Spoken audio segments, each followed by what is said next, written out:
Cuando decidí empezar con esta miniserie, ya había vivido suficientes situaciones que me habían hecho pensar sobre la poca cosa que somos.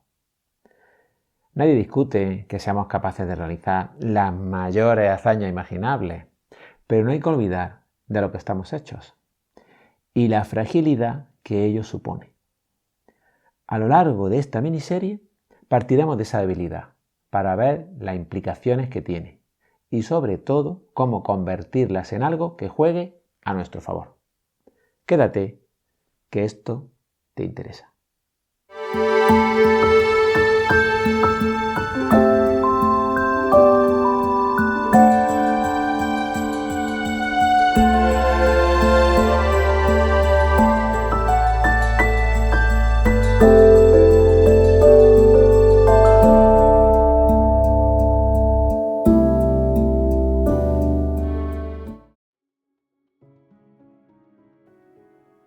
A diario, no paramos de recibir mensajes que nos recuerdan de manera insistente nuestra fragilidad como ser humano. Y quizá por terquedad, o más bien por pragmatismo, ya que de lo contrario seguramente nuestra existencia sería insufrible, miramos hacia otro lado, como si nuestra existencia fuera ajena a esta debilidad que nos acompaña día y noche. Voy a compartir contigo algunos ejemplos reales para que se entienda mejor esta idea.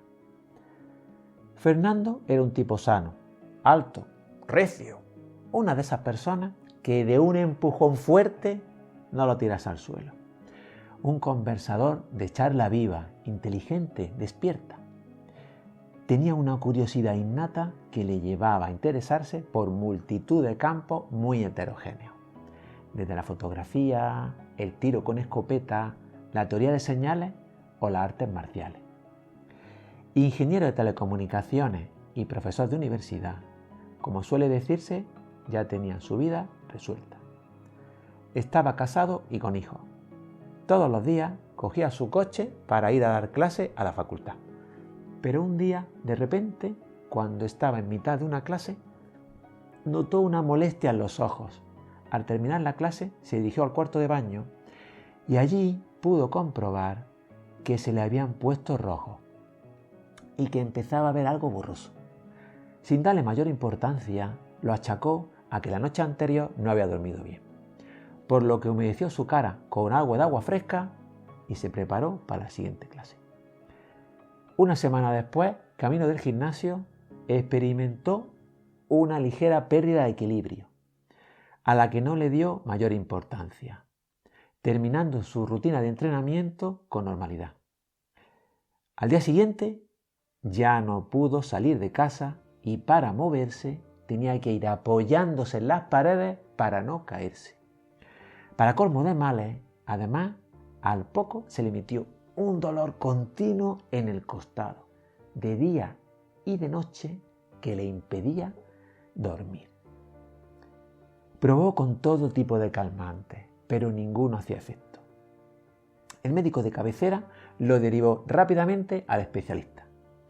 Y así es como empezó un largo periplo por los hospitales. Primero le hicieron una radiografía, luego una ecografía, más tarde una resonancia, pero nada. Empezó a pasar de especialista en especialista sin que ninguno supiera lo que le pasaba.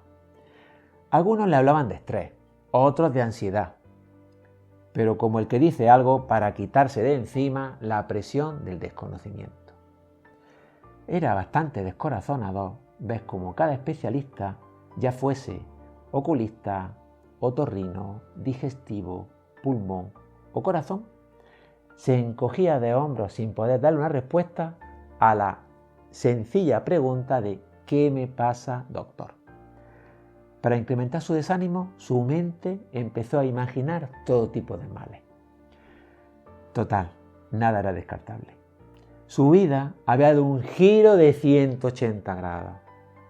Había tenido que abandonar las clases, ya no podía salir de casa, ni tan siquiera podía leer un libro.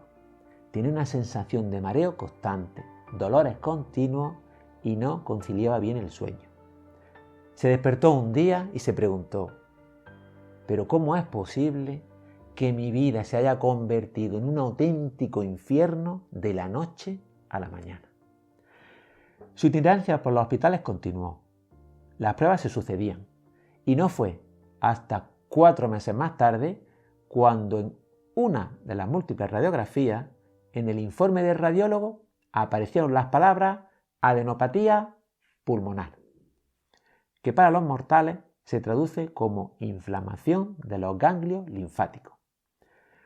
Por fin ya había un hilo del que poder tirar para intentar desenmarañar la madeja.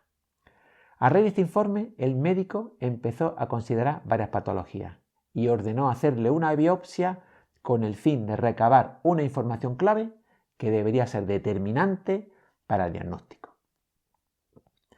El especialista se encontraba leyendo el informe de la biopsia cuando levantó la vista del papel y le dijo: «Ya sabemos lo que usted tiene y se llama sarcoidosis». Fernando se quedó ojiplático. Es como si en el momento en el que espera el desenlace de una larga serie, el investigador principal empieza a hablar en chino. Era la primera vez en su vida que escuchaba eso de sarcoidosis. Resulta que la sarcoidosis es una enfermedad autoinmune de origen desconocido, o sea, de esas chungas en las que de la noche a la mañana y sin saber por qué, tu propio organismo te ataca. El caso de mi amigo Fernando es demoledor, pero también te podría hablar de mi amigo Paco, el cual estaba subido en una escalera colocando una lámpara en su casa cuando no apoyó bien el pie en un peldaño y cayó hacia atrás, volcando todo su peso sobre un talón.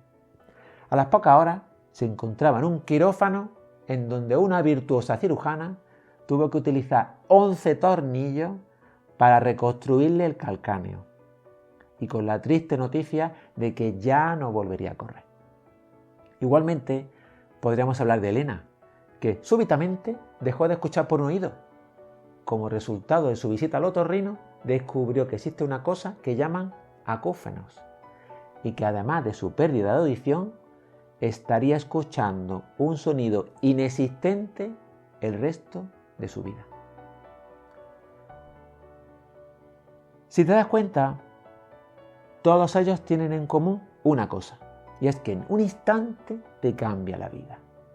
Y la lista puede seguir y seguir, y hasta puede que estos ejemplos te traigan a la memoria algunos casos que tú conozcas de cerca, en donde en un segundo sucede un acontecimiento inesperado que pone de manifiesto que nuestro estado físico o mental en realidad pende de un hilo. Y ese hilo no lo controlamos.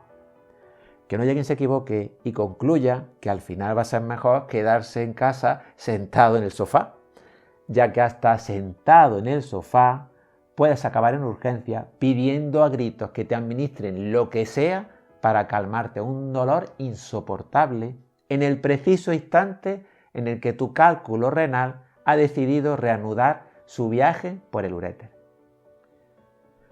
Todos los ejemplos anteriores son reales, y lo único que pretendo es poner de manifiesto que, nos guste o no, tenemos un cuerpo muy frágil.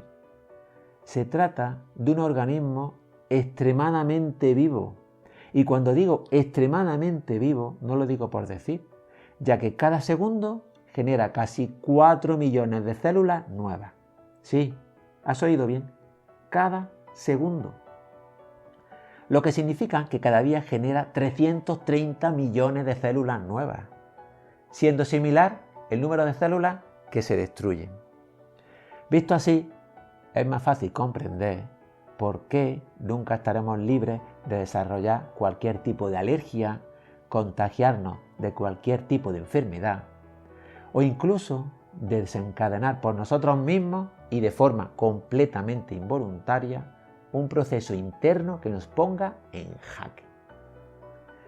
Hago hincapié en todo lo anterior, no porque de repente sea el tipo más pesimista del mundo.